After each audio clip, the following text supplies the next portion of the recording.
Imagine waking up every morning to a world where mud so thick and deep surrounds you that men have actually drowned in it. A place where the ground beneath your feet is a sticky, suffocating quagmire, swallowing boots, gear, and sometimes even soldiers whole. This is not a scene from a horror movie or a nightmare you can shake off when the alarm rings. This was the harsh reality faced by millions of soldiers fighting in the trenches during World War I. Welcome to the Western Front, a labyrinth of trenches stretching hundreds of miles, carved into the earth under constant threat from enemy fire, poisonous gas, and the unforgiving elements. Here, life was not about glory or heroism in the traditional sense. It was about survival, endurance, and the sheer will to keep going despite the unthinkable conditions. In these narrow, muddy corridors, soldiers were trapped in a daily battle against more than just the enemy. They fought relentless cold, bone-deep dampness, and a stench so foul it haunted their every breath. The air was thick with the smell of rotting bodies, unwashed men, gunpowder, and waste, a combination that would cling to their clothes, skin, and memories long after they left the trenches. If that was not enough, rats the size of cats scurried freely among the trenches, feasting on leftovers and even the fallen. These unwelcome companions added a layer of terror to each restless night. On top of that, lice-infested hair and uniforms, spreading disease and discomfort relentlessly. Imagine the constant itching, the humiliation and the fatigue of living with these tiny enemies day in and day out. Yet amid this living nightmare, soldiers found moments of humanity and camaraderie. They shared stories, letters from home, and the occasional laugh to keep their spirits alive. They adapted, learning to endure not just the physical hardships but the mental toll that came with waiting, watching, and fearing the next bombardment or gas attack. As we dive deeper into what life was really like for a trench soldier in World War I, prepare yourself for stories that reveal both the horror and the resilience of the human spirit. From the mud and misery to acts of bravery and brotherhood, this is a journey into a world few dare to imagine. If you find these stories as compelling as I do not forget to hit the like button and subscribe to the channel for more deep dives into history's untold realities. Your support helps bring these voices from the past to life, and I am always curious, where are you watching from right now? Drop a comment below with your location and time. It is incredible to think how far these stories travel. So get comfortable, maybe grab a blanket, and let us step back into 1916. Welcome to the trenches, where every day is a fight for survival. Beneath the muddy labyrinth of the trenches, soldiers found what little refuge they could. In cramped, cold dugouts carved directly into the earth, tiny sanctuaries that offered no comfort, only shelter from the relentless bombardments above. These dugouts were far from the safe havens one might imagine. Instead, they were dark, suffocating cavities where cold water dripped steadily from the clay ceiling, finding its way down to rest just inches from where weary soldiers tried to rest their heads. The incessant sound of water falling echoed in the silence between shell bursts, a constant reminder of the damp, unforgiving environment that enveloped them. Life inside these dugouts was defined by discomfort. The cold seemed to seep into every bone, never quite leaving, no matter how tightly a soldier wrapped himself in threadbare blankets or how many layers of wool uniform he wore. The earth walls, slick with moisture and grime, pressed close, offering no space to stretch or escape. In the narrow confines, soldiers lay shoulder to shoulder, or wedged side by side, their bodies often touching the damp clay floor. The hard ground offered little relief and quickly numbed limbs, making rest an elusive luxury. Sleep came in fragmented bursts, interrupted by the distant booms of artillery, or the sudden cries of comrades in pain. But the physical hardships were only one part of the ordeal. The air itself was thick, with an unbearable mix of smells, a sickening cocktail that invaded nostrils and clung to the senses. The stench of decay was ever present, born from the countless fallen soldiers who lay unrecovered, or half buried just beyond the trench lines. Their bodies, in various states of decomposition, mingled with the odors of human waste and unwashed men, creating a pervasive miasma that seemed to seep into every pore. This foul atmosphere was punctuated by the acrid scent of cordite from spent ammunition and the sickly sweet tang of gangrene from wounded comrades, a scent that haunted many men long after the war had ended. In such close quarters, the presence of lice was not merely a nuisance, but a relentless torment. These tiny parasites infested hair, uniforms, and bedding, feeding on the soldiers' blood and spreading disease. Scratching was a constant reflex, a desperate attempt to ease the maddening itch that never fully abated. Despite daily efforts to delouse and clean when possible, the infestation was nearly impossible to eradicate in the trench's grim conditions. The psychological effect of these pests compounded the already immense stress, adding an invisible, ever-present enemy that wore down morale. The water that seeped into the dugouts was more than an annoyance. It was a menace in its own right. Trenches were often soaked from rain or nearby shell craters filled with stagnant water, turning the battlefield into a swampy quagmire. The ground beneath soldiers was rarely dry, and many suffered from trench foot, a painful and sometimes crippling condition caused by prolonged exposure to damp, unsanitary, and cold conditions. Feet would swell, turn numb, and develop sores that could become infected, sometimes forcing men to leave the front lines altogether. The battle against water and mud was constant. Wooden duckboards laid along the trench floors offered some help, but they often sank or became slippery with mud, providing little true relief. Despite these dire conditions, soldiers adapted as best they could. The dugouts were fortified with sandbags and wooden planks, offering some protection from shell fire and the elements. But these supports often rotted away or were destroyed by bombardments, leaving walls prone to collapse. Repairs were a daily necessity, and men worked tirelessly to maintain their fragile shelters. Even in these miserable surroundings, camaraderie blossomed. Sharing the burden of cold and filth, soldiers found moments of solace in conversation, quiet laughter, or a letter from home. These brief respites from the relentless misery helped sustain their spirits, forging bonds that would endure far beyond the war. The sensory assault inside the trenches was overwhelming. The eyes adjusted to the dim, muddy world, but the nose never found relief from the persistent odors. The ears tuned to the constant drip of water, the distant thunder of shells, and the restless murmurs of men trying to stay sane. Every breath drawn in these dugouts carried the weight of exhaustion, fear, and a deep yearning for something beyond the mud and death. Yet, amid the darkness, soldiers clung to hope. They dreamed of warm beds, fresh air, and the simple pleasures of life left behind. Letters from home were treasured possessions, read and reread by candlelight, carrying the voices and love of family into the grim underground world. Some men turned to writing poetry or sketching in tattered notebooks, small acts of creation that momentarily lifted them above the despair. Others found comfort in rituals, cleaning rifles meticulously, checking gas masks, or sharing whispered jokes in the shadows. The dugout was more than a shelter. It was a crucible where the human spirit was tested daily. It was a place where soldiers faced not only the enemy, but the limits of endurance. Every day spent in that cramped, cold, dripping hole was a victory of will, a testament to courage under conditions that would break most men. Understanding life inside these dugouts gives us a glimpse into the true cost of war, far beyond the battles and strategies, into the realm of human experience.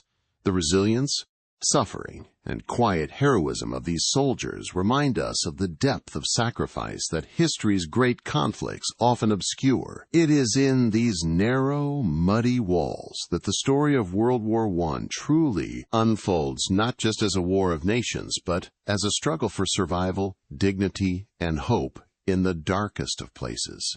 The trenches of World War I were not only battlegrounds scarred by shell fire and soaked with mud, but also ecosystems teeming with unwelcome inhabitants that added an almost unbearable layer of misery to soldiers' daily lives. Among the most persistent and detested were lice and rats, tiny tormentors and relentless scavengers that invaded every inch of a soldier's existence, making survival a battle not just against enemy fire, but against these creeping, crawling foes. These infestations were more than mere annoyances. They were a constant source of physical discomfort, disease, and psychological torment that gnawed away at morale and health alike.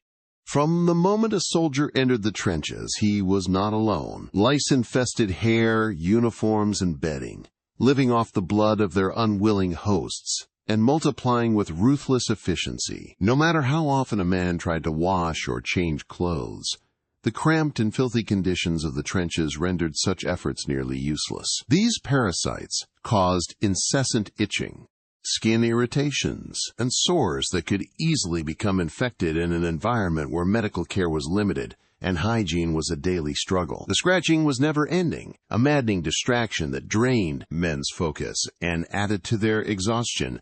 The presence of lice was closely tied to the soldiers' living conditions: crowded dugouts, damp clothes that rarely dried, and limited access to clean water, all contributed to creating a perfect breeding ground. Soldiers often developed trench fever, a debilitating illness spread by lice, characterized by severe headaches, high fever, and muscle pain, which could incapacitate men for days or weeks. This invisible enemy silently sapped strength from the ranks, forcing commanders to rotate men out of the front lines simply to recover from this pestilence.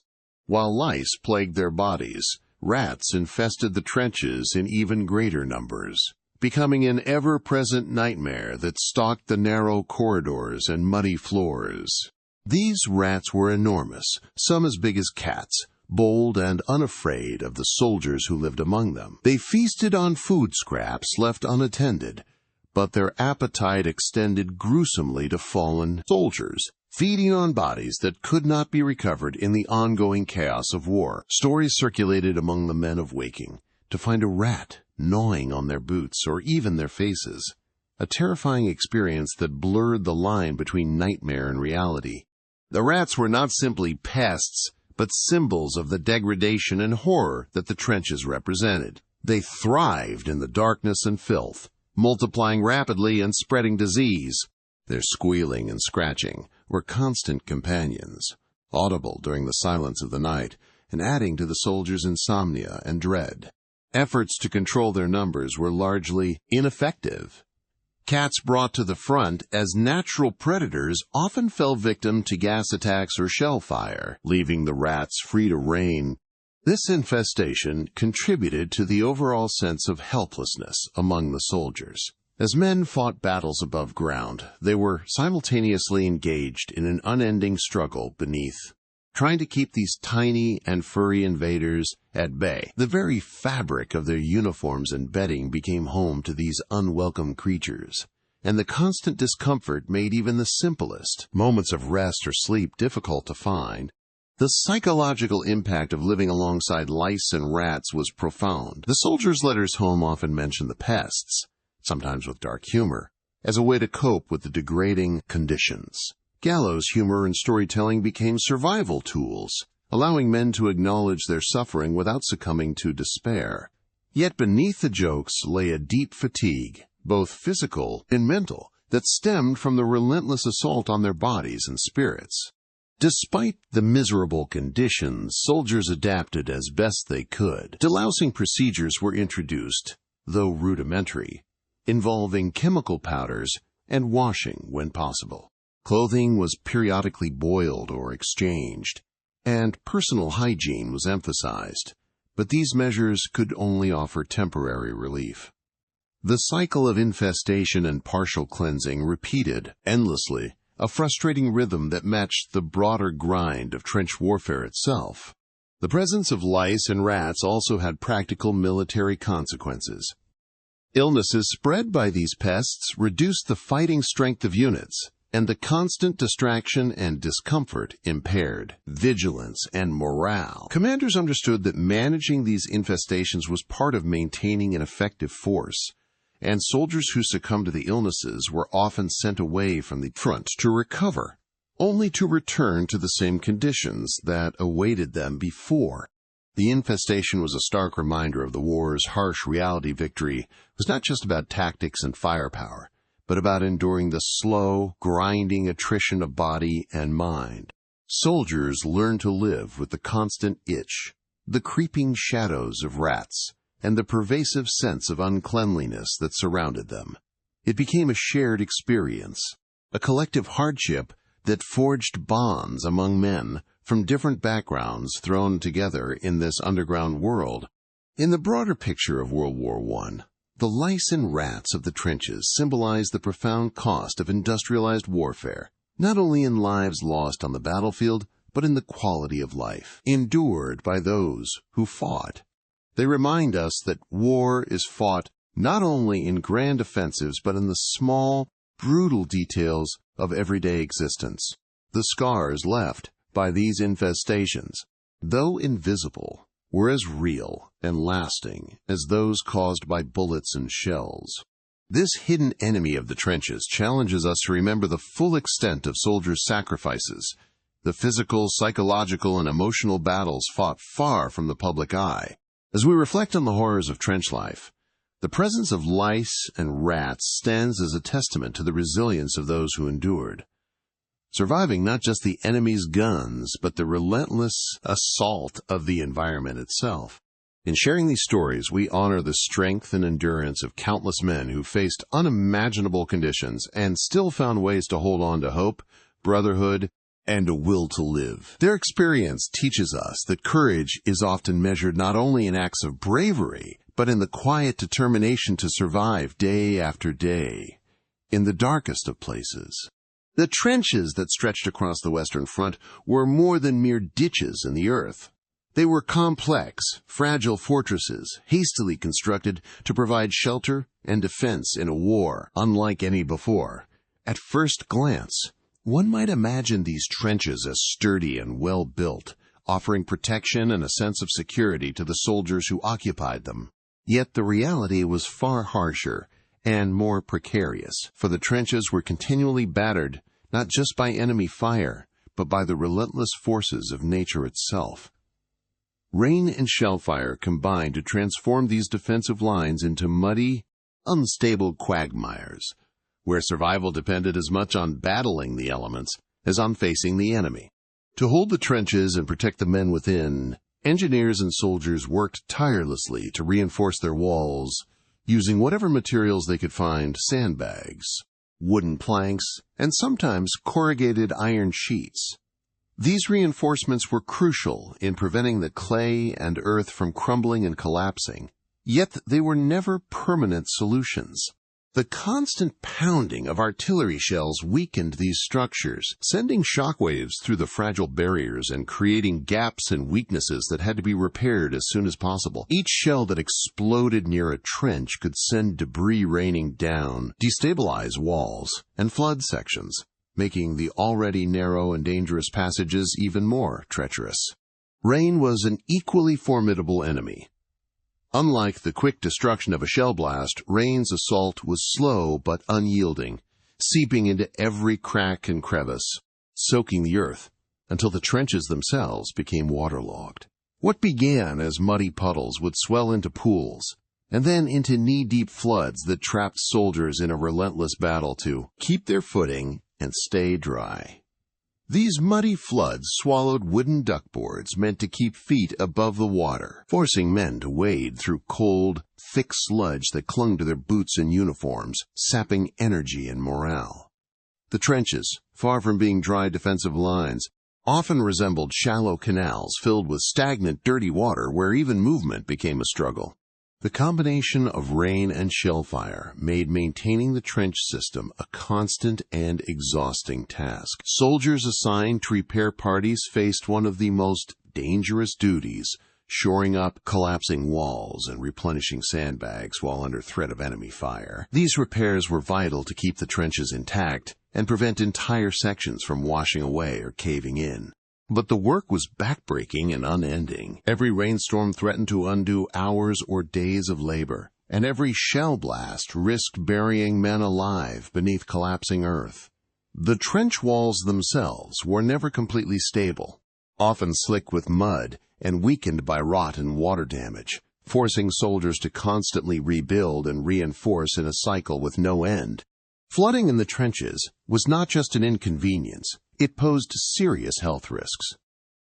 Prolonged exposure to cold, wet conditions caused trench foot, a painful condition where feet became swollen, numb, and blistered, sometimes leading to gangrene and the need for amputation. This affliction was one of the most common injuries in the trenches, silently incapacitating soldiers who could no longer stand or march. The muddy, damp environment also promoted the spread of infections and diseases, further draining the strength of already exhausted men. The soldiers learned quickly that the greatest threat was not always the enemy's bullets, but the unyielding mud and water that could claim just as many lives.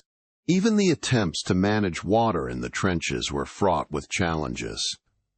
Drainage systems were improvised and often ineffective, relying on shallow channels or sump pits to divert water away.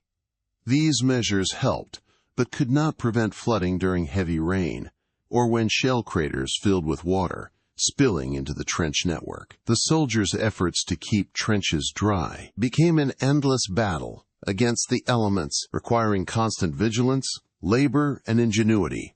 Teams worked tirelessly to dig drainage ditches and lay down fresh duckboards, but with every new rain, these efforts could be undone, forcing the cycle to start anew. This battle against mud and water shaped every aspect of trench life. Movement was slow and hazardous. Even the simplest tasks became difficult when boots stuck in thick mud, or when flooded, passages forced detours. Equipment became caked with dirt, rifles and ammunition, prone to malfunction due to mud and moisture. The persistent wetness soaked through clothing, increasing discomfort and the risk of illness. Soldiers often had to change socks multiple times a day to prevent trench foot, and drying out clothes was nearly impossible in the damp, cold environment. The muddy trenches, with their constant threat of collapse and flooding, created a hostile environment where every step was a struggle. Yet amidst these conditions, soldiers showed remarkable resilience. They adapted their routines, learned to move carefully through the zigzagging trenches, and supported one another in the grueling task of trench maintenance. The shared hardships forged bonds of camaraderie, as men worked side by side to keep their fragile homes standing against the combined forces of war and nature. The struggle to keep the trenches intact became as much a symbol of endurance as the fights fought in no man's land. Understanding the relentless assault of rain and shell fire on the trenches reveals another layer of the brutal reality of World War I. It was not only a war of weapons, but a war of endurance against an environment that turned even survival into a daily challenge. The muddy trenches were a constant reminder that victory demanded more than bravery, and strategy. It required unyielding persistence in the face of overwhelming odds, where nature and war combined to test the limits of human spirit and endurance. Each day in the trenches unfolded in a grim rhythm that soldiers came to know all too well, a cycle dictated not by the luxury of choice, but by the brutal necessities of survival and warfare. The dawn did not bring peace or rest, but instead marked the beginning of endless labor, constant vigilance, and the unrelenting presence of danger that hovered like a shadow over every moment. The soldiers' routines were forged in the harsh crucible of trench life, a daily testament to their resilience and unyielding spirit, despite the ever-present threats from both nature and enemy fire. Before the sun even peeked over the horizon, men stirred in their cramped dugouts or muddy fire steps, shaking off the cold and damp that clung stubbornly to their bodies. Their first task was often the repairing of trenches, a job that was as essential as it was exhausting.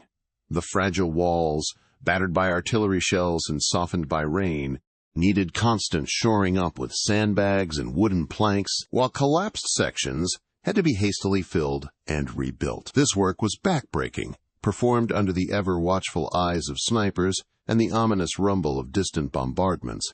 Men labored side by side, often in near silence, knowing that any careless noise might draw enemy fire. The trench itself was a living entity, requiring daily maintenance to protect those who lived within its narrow confines, and the failure to keep it intact could mean death for many.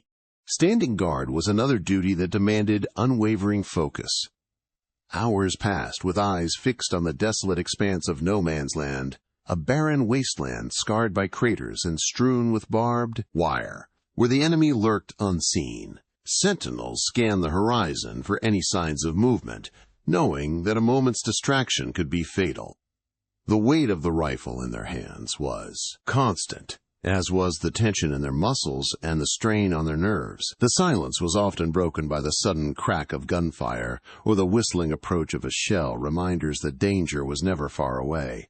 The guardship was a lonely, nerve-wracking vigil, yet it was essential to the survival of the entire unit. Cleaning and maintaining equipment was a continuous battle against the grime and mud that permeated trench life. Rifles clogged with dirt and moisture had to be meticulously cleaned to prevent jams at critical moments, while bayonets and machine guns were inspected and oiled to ensure reliability. Ammunition had to be carefully stored and counted, as shortages could prove disastrous. Soldiers took pride in their gear, understanding that their lives depended on the proper functioning of each weapon and piece of equipment. Yet the ever-present mud and dampness made these tasks frustratingly difficult, with grime accumulating faster than it could be removed. The ritual of cleaning was both practical and psychological, a small act of control in a world largely defined by chaos. Amid these physical tasks, the constant threat of artillery bombardments cast a long shadow over every action. The morning hate, as soldiers grimly called it, was a routine exchange of shellfire between opposing lines, lasting for about half an hour but capable of shaking the very earth beneath their feet. Veterans could identify the distinct whistles and impacts of enemy shells, signaling specific artillery batteries far beyond the front line. The sky seemed alive with deadly projectiles that could explode anywhere, tearing through earth, wood, and flesh with indiscriminate cruelty. The soldiers learned to recognize these sounds and brace themselves, flattening against the trench walls or ducking into dugouts as explosions showered dirt and shrapnel around them. Each bombardment was a terrifying reminder of their precarious existence, a test of endurance and nerve. Even when the bombardments paused, the threat lingered like a smothering presence. Soldiers worked quickly to repair damage, often under the cover of darkness or through the fog of early morning, knowing that the enemy's artillery could resume at any time. The trenches themselves bore the scars of these attacks. Craters pocked the landscape, sandbags lay torn, and splintered wood littered the paths. The work of repair was urgent and dangerous, demanding both speed and precision. A failure to maintain the trench defenses could turn a routine shelling into a catastrophe, allowing enemy troops to exploit weak points or forcing soldiers into exposed positions. Throughout the day, men also wrote letters home, clinging to the fragments of normalcy, and hoped that such connections offered. These moments of quiet reflection stood in stark contrast to the ever-present tension and noise of war. Letters were read and reread, providing comfort and a reminder of life beyond the mud and blood. Yet even these small respites were overshadowed by the knowledge that another bombardment or raid could begin at any moment. The night brought no real respite. In many sectors, nighttime raids, small groups of soldiers crossing into enemy trenches, kept tension high and men alert. Darkness offered some cover but also amplified fear and uncertainty. Soldiers prepared quietly, checking weapons and gas masks, ready to respond at a moment's notice. Sleep was fitful and brief, broken by the sounds of distant explosions or sudden alarms. Despite the exhaustion and danger, these daily routines became a rhythm that soldiers depended on. They fostered a sense of purpose and camaraderie, helping men focus on tasks they could control amid the chaos. Each repaired trench wall, each clean rifle, and each hour spent guarding the line was a small victory against the relentless hardships of trench warfare. The monotony and danger coexisted, weaving together the fabric of daily life in a way that shaped the men as much as the battles themselves.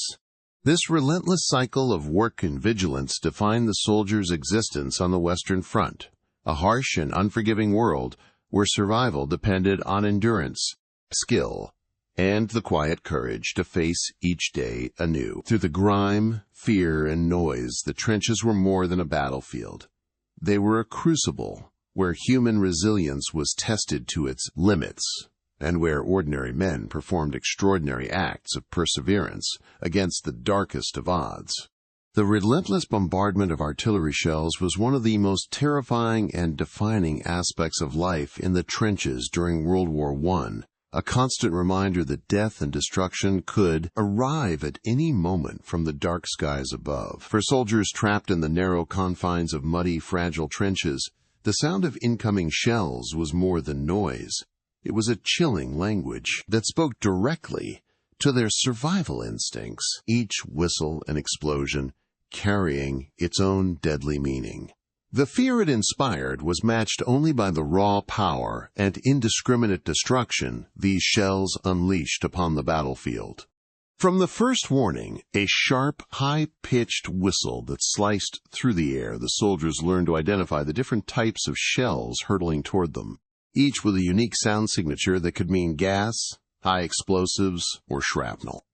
This grim knowledge was a matter of life and death, enabling men to take whatever shelter they could in time to reduce injury or death. The shells containing high explosives would tear into the earth, and men with a deafening roar, scattering deadly fragments of metal in all directions like angry hornets. The shock waves from these blasts could knock soldiers off their feet, collapse trench walls, and bury men alive under the shifting soil, turning the ground beneath them into a treacherous and unpredictable grave. Then there were gas shells, which brought an invisible but no less deadly threat. The whistle of these shells was often different, sometimes softer or longer, and once they exploded, a sinister cloud of poisonous gas would seep through the trenches and shell holes. This gas, heavier than air, crept along the ground, displacing oxygen and filling every hollow with a silent menace. Soldiers scrambled to put on their gas masks, fumbling with straps and filters that often felt hot and suffocating. The masks were far from comfortable. Breathing became a laborious task through the rubber and fabric, inducing feelings of claustrophobia, while simultaneously offering the only chance of survival against the choking clouds. Even with masks on, prolonged exposure could cause painful burns to the lungs, blinding tears, and, in some cases, death. Shrapnel shells introduced yet another horror. These shells exploded mid-air, sending thousands of sharp metal fragments spinning through the sky, each one capable of piercing flesh and bone with terrifying speed. The men learned to distinguish the whistle of shrapnel shells by their distinct trajectory and timing, an eerie sound that sent adrenaline surging as they ducked instinctively behind whatever cover they could find. The flying shards tore through equipment and bodies alike, making even the briefest moments of exposure deadly. The ground itself seemed to quake and pulse with each bombardment, the earth bucking under the weight of explosions. Dirt and debris rained down relentlessly, dust choking the air and filling lungs with gritty discomfort. Soldiers pressed their bodies flat against the cold, unforgiving earth, instinctively trying to make themselves as small and inconspicuous as possible, hoping the mud and clay would absorb the worst of the blast. The only sounds were the harsh crack of explosions, the whistle of shells, and the frantic pounding of hearts desperate to survive. Moments stretched and blurred as men waited for the storm of destruction to pass, counting each second with a mixture of hope and terror. This cycle of bombardment was often called the morning hate, a grim ritual where opposing sides exchanged artillery fire like a savage greeting to the new day. For about half an hour or longer, shells screamed overhead, shaking the trenches to their foundations. Veterans could identify enemy batteries from the unique sounds of their shells, a grim expertise born of experience. Even after the initial barrage lifted, the danger was far from over. Snipers, machine gunners, and follow-up shells could continue to claim lives. The men knew that each barrage was not just an attack, but also a psychological weapon, chipping away at their courage and resolve. The devastation wrought by these shells went beyond the immediate carnage. Trenches were shattered, walls collapsed, and defensive positions weakened, creating gaps that enemy soldiers could exploit during infantry assaults. Repair parties had to rush out immediately after bombardments to fill craters, rebuild parapets, and replace destroyed sandbags, all while remaining vulnerable to renewed attacks. This cycle of destruction and repair drained energy and morale, transforming the trenches into a battlefield scarred by the constant ebb and flow of violence. For many soldiers, the bombardments were the moments of highest fear and anxiety, but they also revealed the resilience of the human spirit. Men learned to steel themselves, to suppress panic and focus on survival tactics. The drills and routines developed around these attacks became second nature, knowing when to dive into dugouts, how to protect one's head, and how to quickly don gas masks. These responses saved countless lives, turning fear into a tool for endurance. Yet, the psychological toll was profound. The unpredictability of shelling, the suddenness of destruction, and the constant presence of death created an atmosphere of chronic stress and trauma. Many soldiers experienced what we now recognize as post-traumatic stress disorder, haunted by the sounds, sights, and smells of bombardment long after the guns fell silent. The invisible wounds caused by these relentless attacks could be as devastating as the physical injuries. In recounting the experience of these bombardments, one gains a deeper understanding of the harsh realities faced by trench soldiers, not only the visible destruction of war, but the pervasive, unrelenting terror that shaped every moment of their existence. Each shell was a messenger of death and a test of survival, carving its mark into the lives of those who endured the inferno of the Kalu Western Front. It was a war waged not just with bullets and bayonets, but with the merciless language of sound and explosion, forcing men to press their bodies into the earth and cling to the fragile hope of living to see another sunrise.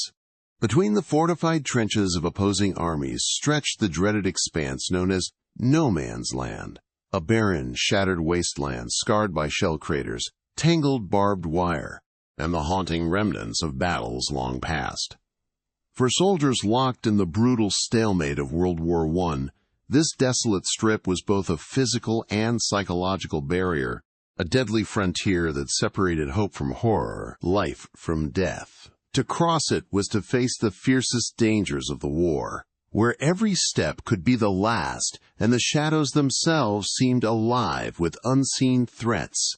No Man's Land was a terrifying place that defied the imagination of those who had never witnessed it. The ground was churned into mud and rubble, littered with the broken bodies of men who had fallen in previous assaults, some reduced to skeletal remains that lay half-buried in the earth.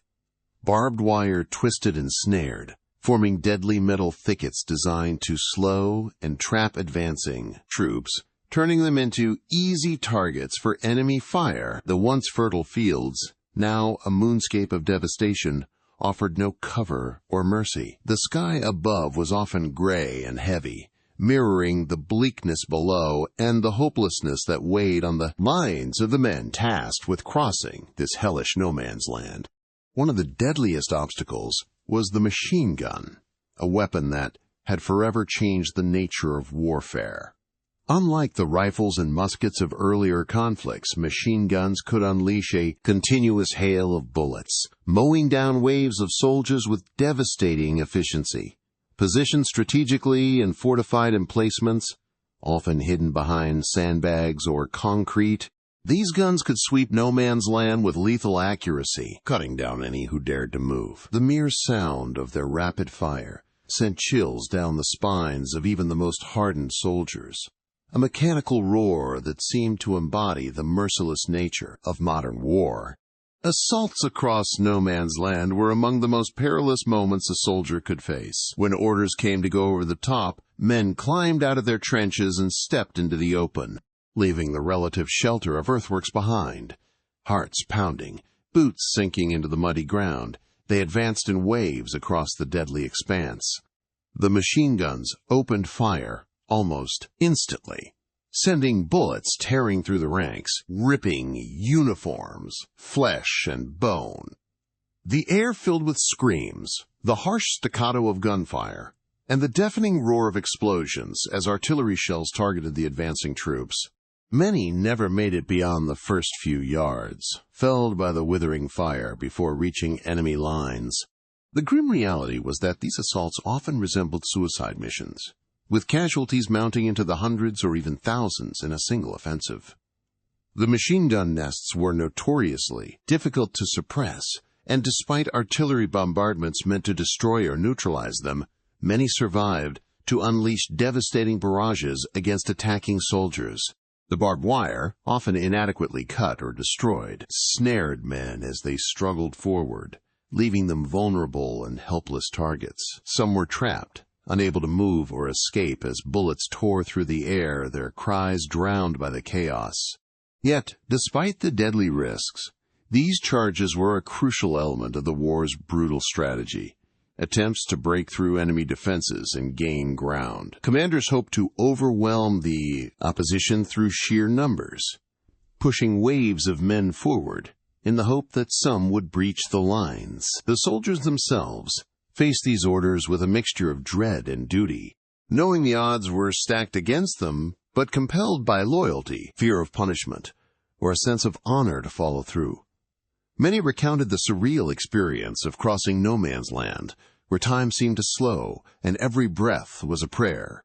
In some instances, soldiers found brief moments of grim humor or camaraderie amid the terror, sharing whispered jokes or clinging to memories of home as they advanced.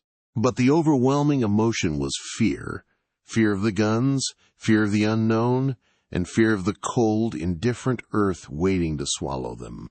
Those who survived the crossing often bore physical and emotional scars that would never fully heal, haunted by the sights and sounds of that deadly journey.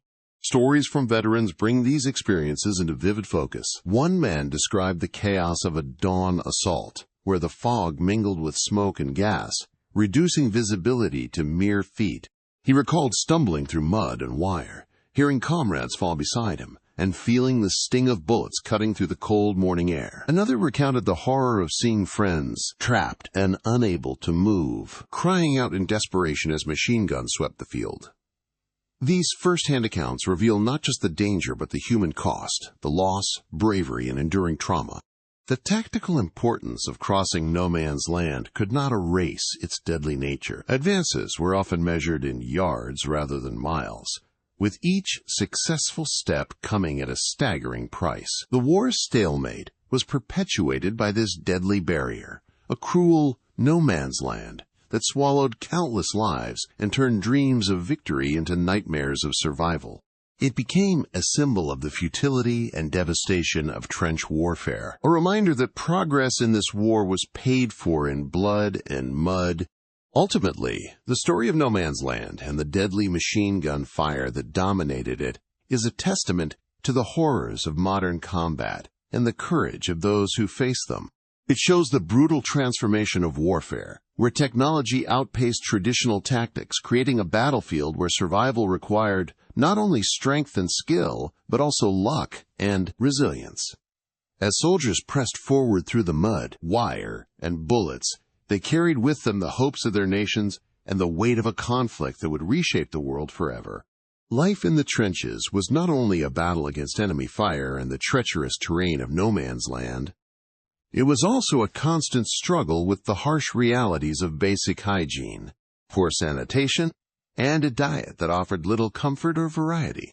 These everyday hardships added layers of physical discomfort and psychological strain that weighed heavily on the soldiers, shaping their daily existence just as much as the dangers of combat. For many men, it was this relentless grind of unrelenting conditions and monotony that slowly eroded their spirits even as they fought to survive each day.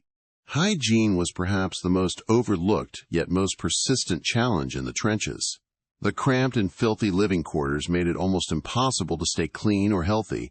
Soldiers were constantly exposed to mud, sweat, and grime that clung to their clothes and skin, providing the perfect breeding ground for lice and other pests. Bathing was a rare luxury, with fresh water scarce and often prioritized for drinking or cooking rather than washing. Soldiers tried their best to keep themselves and their clothes as clean as possible, but the damp, cold environment worked against them, leaving many covered in a persistent layer of dirt and sweat that seemed impossible to wash away. The consequences of poor hygiene quickly became apparent. Lice infestations were a near universal torment, with these tiny parasites crawling through hair, bedding, and uniforms, causing constant itching and discomfort. Soldiers dreaded the feeling of them crawling across their skin, and the scratching often led to raw sores and infections. The lice were not just a nuisance. They could spread diseases like trench fever, adding to the health hazards already present. The struggle against these tiny enemies became a daily battle, with men using whatever means they had to delouse their uniforms and bodies, often without much success. Sanitation in the trenches was equally grim. Latrines were makeshift and basic at best, often little more than deep pits dug at the edge of the trench lines, sometimes located only yards from where soldiers slept and ate. In the chaos of war, maintaining clean and functioning sanitation facilities was nearly impossible. Waste disposal was irregular, and the smell of human waste mingled with the stench of mud, rotting corpses, and stagnant water to create an unbearable atmosphere. Flies swarmed over these areas, spreading bacteria and disease, while the risk of contamination of drinking water sources was ever present. This environment contributed to outbreaks of dysentery, cholera, and other illnesses that sapped the strength of men already weakened by battle. Food was another source of hardship and mental strain. The rations soldiers received were monotonous, bland, and often insufficient to meet the caloric demands of their harsh lives. Typical meals consisted of hard biscuits, canned meat such as bully beef, sometimes supplemented by stews or porridge when supply lines allowed. Fresh food was a rare and cherished luxury, and many soldiers fantasized about the tastes and comforts of home cuisine. Letters from loved ones often included vivid descriptions of meals and recipes, which became a small comfort and distraction from the monotony and deprivation of trench life. The lack of variety and freshness not only affected physical health, but also contributed to the psychological weariness that many men felt. Hydration was another critical issue. Clean drinking water was not always available, and soldiers had to rely on water that was sometimes contaminated or stored in less than ideal conditions. Dehydration and waterborne diseases were constant threats, adding to the litany of health concerns. Coffee or tea were occasional luxuries, but the caffeine and warmth they provided were fleeting comforts in an otherwise harsh existence.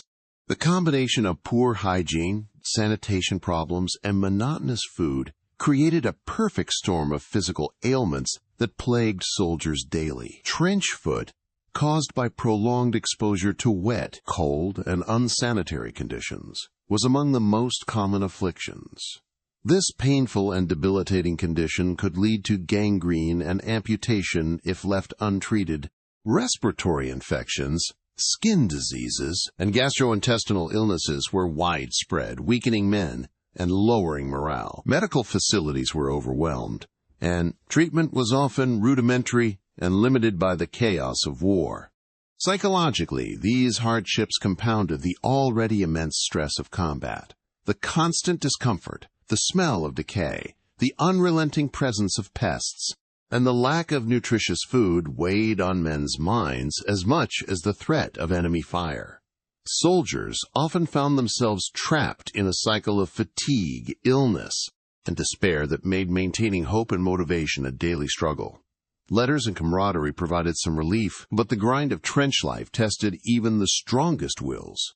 Despite these overwhelming difficulties, soldiers developed coping mechanisms to endure the harsh conditions. Humor and gallows jokes became common. a way to confront fear and discomfort with laughter. Personal rituals, such as carefully cleaning weapons or sharing small treats, offered moments of control and normalcy. The bonds formed among comrades provided vital emotional support, helping men face the bleak realities of their environment together. In many ways, the battles fought against hygiene, sanitation, and food scarcity were just as critical as those against enemy forces. These struggles shaped the daily rhythm of trench life, affecting health, morale, and the ability to fight. Understanding this aspect of the war provides a fuller picture of the soldier's experience, revealing the profound challenges of survival beyond the battlefield itself. Through the grime, sickness, and hunger, the resilience of the soldiers shone through, a testament to human endurance in the face of relentless adversity. Their perseverance under such conditions reminds us that war is not only fought in the exchanges of gunfire, but also in the quiet, exhausting struggle to maintain dignity and life amid hardship.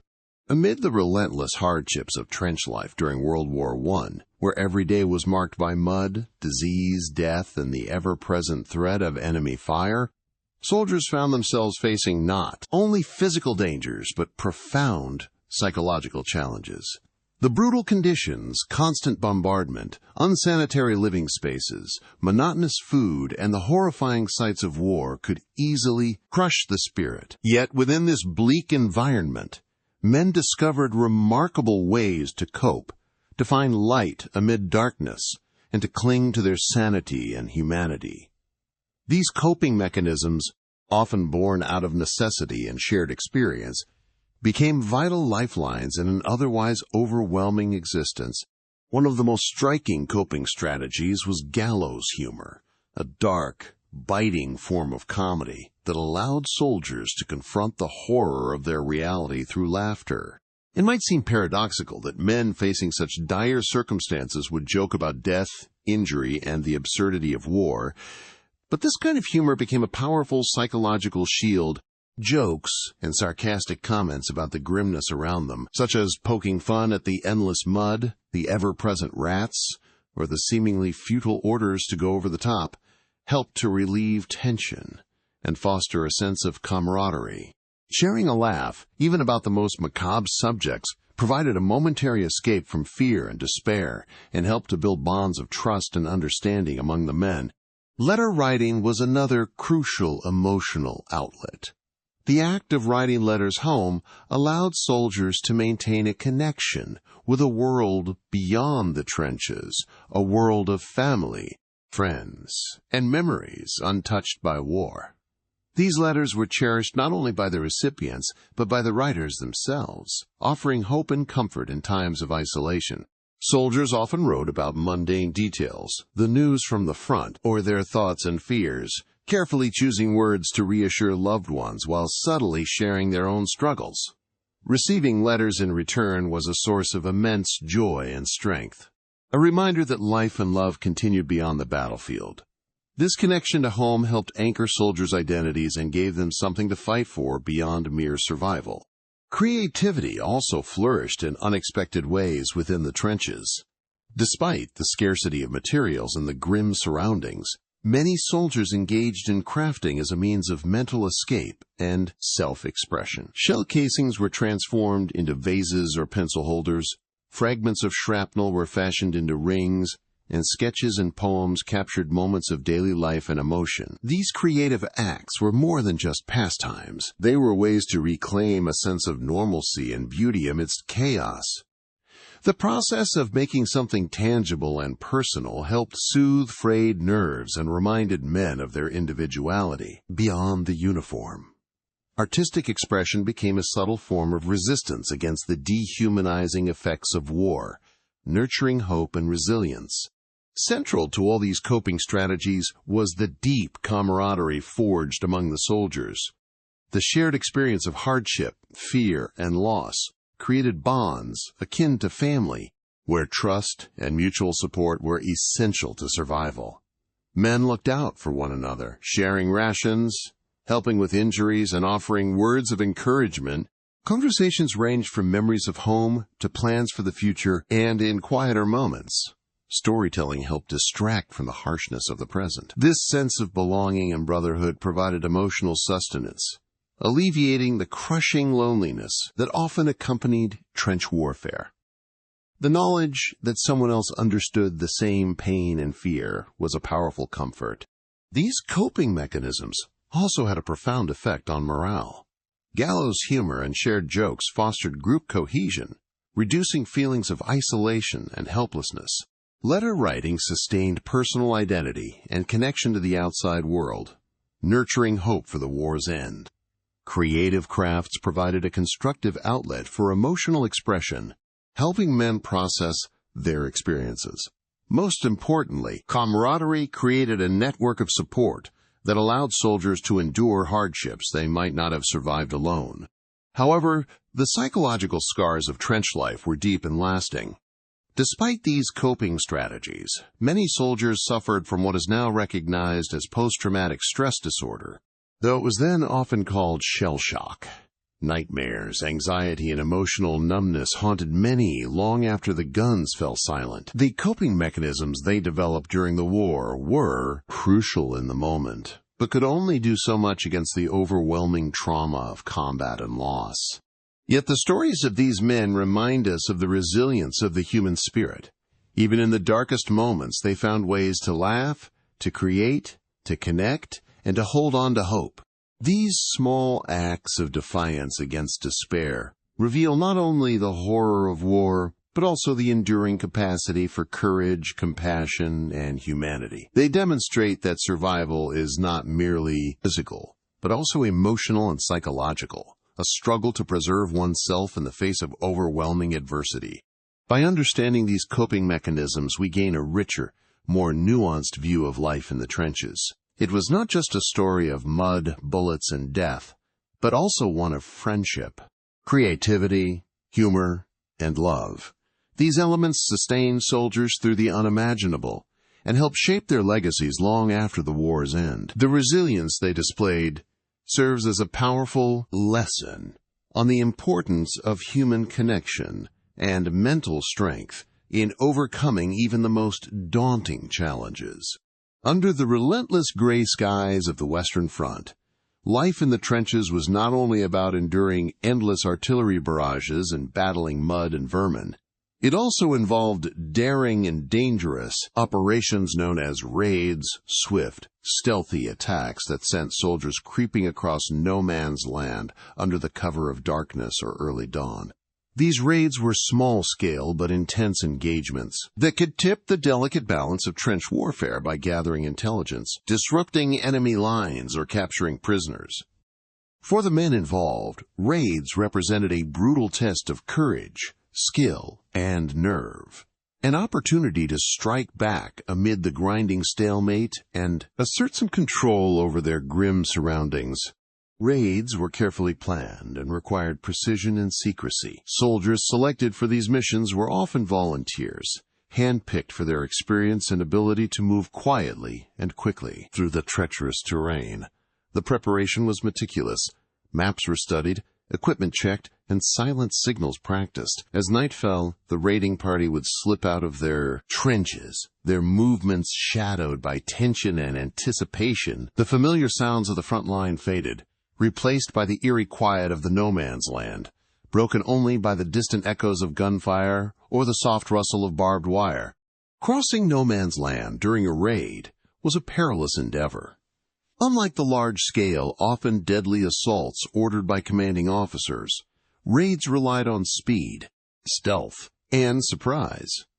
The raiders crawled low through mud and shell craters, carefully avoiding patches of barbed wire designed to trap or wound. Every sound was amplified: the snap of a twig, the hiss of wire, the murmur of whispered commands. The slightest mistake could mean discovery, opening the door to deadly machine gun fire or a swift counterattack. Yet, despite the danger, the men pressed forward, driven by a mix of duty, adrenaline, and the hope of returning with valuable information or prisoners. Upon reaching the enemy trench, the violence of the raid erupted suddenly and decisively.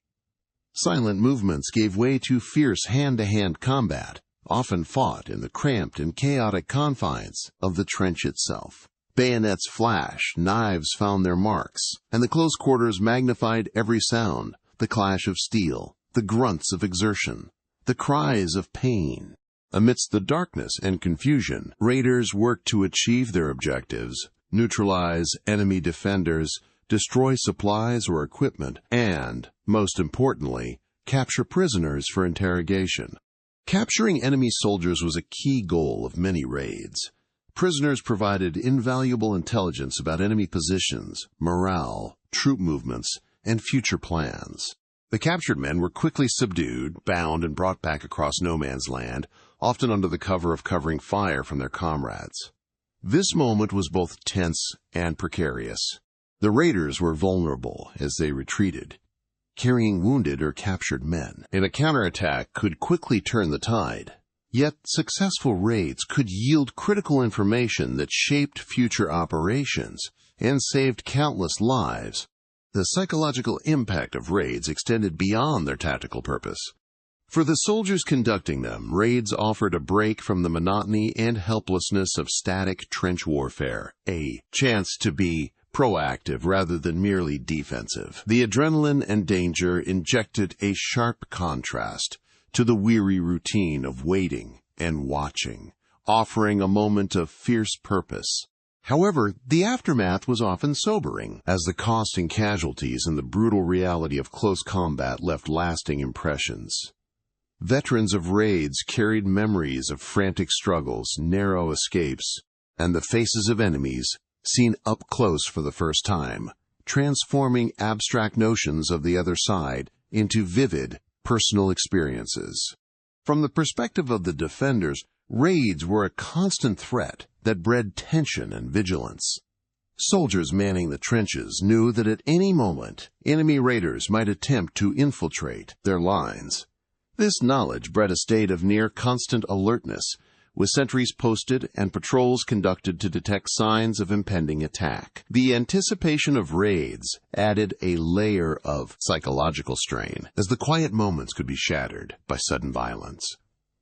Counter-raids were also common, with each side attempting to outwit and outfight the other in a deadly game of cat and mouse beneath the moonlit sky. Many accounts from the front lines describe raids as harrowing, yet defining moments in a soldier's war experience. One veteran recalled the tension of the final moments before crossing into the enemy trench, the chill of the night air, and the sudden burst of chaos as the fight began. Another spoke of the bond forged among raiders, comradeship born in the shared risk and reliance on one another's skills and bravery. These stories illuminate the human element behind the tactical maneuvers, the fears, hopes, and sacrifices entwined with every mission. In the broader context of World War I, raids were more than isolated acts of aggression. They were part of a dynamic struggle to break the deadlock of trench warfare. By gathering intelligence, disrupting enemy defenses, and keeping opponents off balance, raids played a crucial role in the ongoing contest for advantage. Though often small in scale compared to massive offensives, their impact on morale and strategy was significant, underscoring the complex and multifaceted nature of the conflict. Ultimately, the story of trench raids reveals the harsh realities and extraordinary demands placed on soldiers during World War I. It highlights not only the brutality of close combat, but also the courage and resourcefulness required to survive and succeed in such dangerous missions. These raids, marked by stealth, violence, and the ever-present threat of death, stand as a testament to the resilience and determination of the men who endured one of history's most grueling wars. Through their daring and sacrifice, they shaped the course of the conflict and left a lasting legacy of bravery amid adversity. The terror of gas attacks added an unimaginable layer of fear and chaos to the already brutal reality of trench warfare during World War I, transforming the battlefield into a place where invisible enemies lurked in the air, and survival depended not only on courage, but on the ability to adapt to new and horrifying threats. While the sound of artillery shells Machine guns and shouted orders dominated the day. The sudden, sinister presence of chemical weapons introduced a form of warfare that attacked the very breath of the soldiers, turning the air itself into a deadly weapon that could choke, blind, or kill within moments. Soldiers were trained to respond quickly to the dreaded whistle or alarm, signaling an incoming gas attack, their senses immediately sharpening despite exhaustion and the numbness bred by constant danger. The gas mask, a cumbersome and uncomfortable piece of equipment, became an essential lifeline. Crafted from rubber and fitted with glass eyepieces and a filter designed to purify the deadly air, the mask offered imperfect but vital protection. Donning it was a skill learned under pressure. The slightest delay or malfunction could prove fatal. The mask's rubber straps and tight seals made breathing difficult. The heavy filter clogged easily, and the lenses fogged up, blurring vision at the worst moments. Yet, without it, soldiers faced the terrifying consequences of exposure. Gas itself was a new and evolving threat, with different types wielded to maximize suffering and disrupt enemy forces. Chlorine gas, with its harsh, acrid smell, caused a burning sensation in the throat and lungs, leading to suffocation. Phosgene, more subtle and deadly, could take hours to manifest symptoms, allowing soldiers to carry on before collapsing. Mustard gas, the most feared, clung to skin and clothing, causing painful blisters, blindness, and long-term respiratory damage. The unpredictability of gas attacks, combined with the challenge of effective protection, created an atmosphere of dread that hung over the trenches like a dark cloud. The moments during a gas attack were frantic and harrowing. When the warning sounded, men scrambled to their masks, fumbling in the darkness or chaos to secure the devices to their faces. The first contact with the gas was a shock to the senses, a choking, burning assault that forced many to fight against panic while breathing through the restrictive masks. Soldiers learned to recognize the different smells and colors of gas clouds, the telltale signs that told them whether they faced chlorine's greenish fog or the nearly invisible menace of phosgene. As the toxic cloud drifted through the trenches in no man's land, men, huddled in dugouts or pressed against the earth, hearts pounding and muscles tense, waiting for the invisible enemy to pass. Despite precautions, gas attacks caused tremendous casualties and psychological damage. Even soldiers who escaped physical harm suffered from the constant stress and anxiety of potential exposure. The masks could only do so much, and leaks or saturated filters meant that some inevitably inhaled the poison. Many endured agonizing deaths, drowning in their own fluids as the gas burned their lungs and caused fatal swelling. Others survived with debilitating injuries, blindness, chronic respiratory diseases, and painful skin conditions that haunted them long after the war ended. The invisible, insidious nature of gas attacks made them especially terrifying, striking without warning and leaving men vulnerable in ways traditional weapons did not. The psychological toll of gas warfare was profound. The fear of an attack added to the already heavy burden of trench life, increasing tension and exhaustion among soldiers. The need to remain constantly vigilant, ready to don a mask at a moment's notice, created a background of anxiety that few could escape. The gas mask itself became a symbol of the war's new, industrialized brutality, clunky and unnatural. It represented the impersonal and mechanized nature of modern combat, where death came not only from bullets and shells, but from toxic clouds engineered to kill indiscriminately. Stories from veterans illustrate the grim reality of gas attacks and their impact on morale and survival. One soldier recounted the terrifying minutes when a gas cloud rolled into their trench, the scramble to secure masks, and the suffocating silence that followed as they waited, hoping the mask's filter would hold. Another described the lingering pain and helplessness of seeing comrades suffer and die from wounds no bayonet or bullet could cause. Yet, amid the horror, soldiers showed remarkable resilience, supporting each other through the ordeal and adapting to this new form of warfare with grim determination. Medical staff faced overwhelming challenges treating gas victims. Hospitals near the front lines were filled with men struggling to breathe, their lungs damaged and eyes swollen shut. Treatments were rudimentary, focusing on symptom relief and preventing infection. The lack of effective antidotes or cures meant many cases ended in tragedy, reinforcing the grim reputation of chemical weapons and the need for improved protective measures. The long-term health consequences for survivors underscored the war's enduring impact beyond the battlefield. In the broader scope of World War I, gas attacks symbolized the terrifying innovation and escalation of violence that defined the conflict. They shattered previous notions of honorable combat and introduced a form of warfare that targeted civilians and soldiers alike with equal disregard. The horror inspired outrage and led to post-war treaties banning chemical weapons. Yet during the war, they remained a grim reality that soldiers had to face alongside mud, rats, and machine guns. Ultimately, the experience of gas attacks in the trenches deepened the story of World War I's brutality. It highlighted not only the physical dangers soldiers confronted, but also the psychological and emotional scars inflicted by such invisible threats. The gas mask, a strange and cumbersome tool, became both protector and reminder of the vulnerability and terror that defined trench warfare. Through the stories of those who endured gas attacks, we gain a fuller understanding of the war's horrors and the extraordinary courage required to survive in such unforgiving conditions. As we draw this journey through the harrowing world of World War I trenches to a close, it is important to reflect not only on the physical hardships endured by soldiers, but also on the profound psychological impact that lingered long after the guns fell silent. The experiences inside those muddy, cramped, and deadly trenches carved deep marks on the minds and souls of the men who fought, their scars that often remained invisible to the outside world but shaped their lives forever.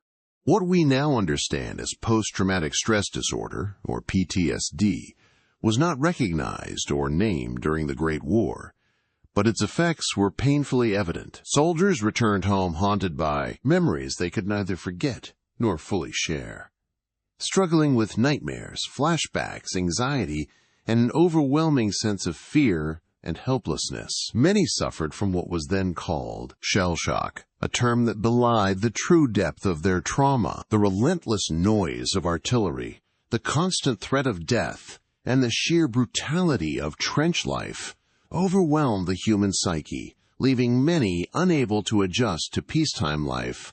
For some, the psychological wounds were as debilitating as any physical injury. Relationships were strained, and many veterans found themselves isolated, unable to communicate the horrors they had witnessed. Society, too, struggled to understand their suffering, often viewing symptoms as weakness or moral failing rather than legitimate trauma. This lack of understanding added to the burden, deepening feelings of alienation and despair. Yet amid this darkness, the resilience and courage of these men shine through. Many sought ways to cope and heal through camaraderie, storytelling, art, or writing, finding strength in shared experience and the determination to rebuild their lives. Their stories paved the way for greater awareness and, eventually, better care for mental health in military and civilian contexts alike. As we honor their sacrifices and remember the unimaginable challenges they faced, it is crucial to recognize the lasting legacy of their struggle. The lessons learned from World War I have shaped how we understand trauma, resilience, and the human cost of war. By acknowledging these realities, we not only pay tribute to those who served, but also commit to supporting all who endure the invisible wounds of conflict today. Thank you so much for joining me on this exploration of life in the trenches during World War I. If you found this story meaningful, please consider liking the video and subscribing to the channel so you do not miss out on more deep dives into history's remarkable and sometimes difficult chapters. Your support helps keep these stories alive and honors those who lived them. Now, as the day winds down and you prepare to rest, I wish you a peaceful night and sweet dreams. May the courage and endurance of those who came before us inspire calm and strength in your own journey. Sleep well, and until next time, good night.